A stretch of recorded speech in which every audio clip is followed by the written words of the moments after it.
Hey y'all, it's Laura and welcome back to a new series called Budget Scrapbooking. And the way this series is going to work is we're going to explore some low-cost options for scrapbooking.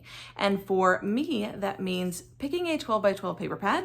I'm going to be using this one, which is Paige Evans Whimsical, because it has a lot of icons, a nice bright open color scheme, and cut-aparts in the paper pad. So it does not have to be a giant paper pad by any stretch of the imagination. I think this one only has 30 some odd pages in it.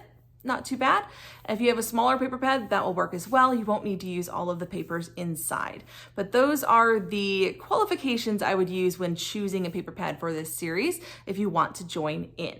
Now, what are we going to be doing? We're going to be making some DIY embellishments from this paper pad and then scrapping with them. So putting together a small kit and then creating 4 to 5 layouts with that kit. So I hope you enjoy this little series, and let's head over to the desk to see what we're going to be working on today. Right here, this is it. We are going to be diving into this paper pad for October. And for the first week, I am going to be posting videos showing you how to turn this paper pad into a whole kit. And then for the next 3 weeks after that, we're going to be using it to scrap some layouts.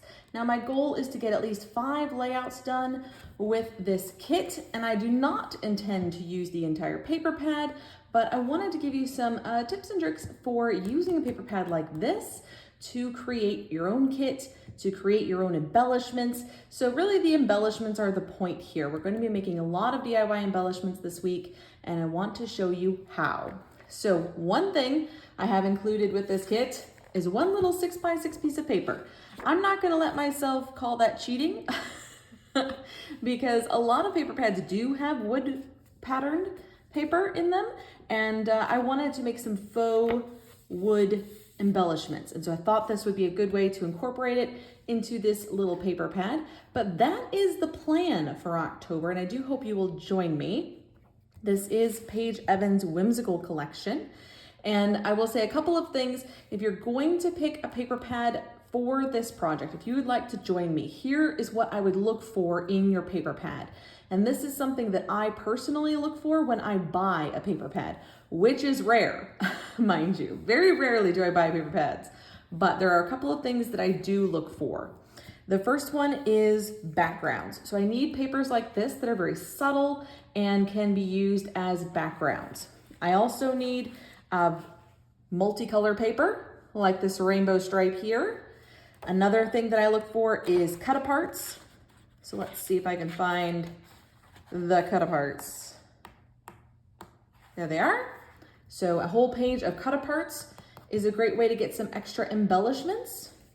I look for papers that I can easily fussy cut. So things like florals, things like hexagons. I think there was another floral in here. Got some clouds. There they are. A giant page of florals. So those are some of the things that I'm looking for in here. I also like when I can find some butterflies or some specific icons. I think there is a page that has some words. Yep, so some word phrases are always good as well. Some of these are big enough they can be used as titles, which is fantastic. But yeah, something like this that has a lot of options for you that you can definitely dive in and create a bunch of different layouts with the general theme that we've got going on in here. This is the paper pad I'm going to be using. I'm super excited to dive in. I know this was a super short video. I do hope you'll join me for October.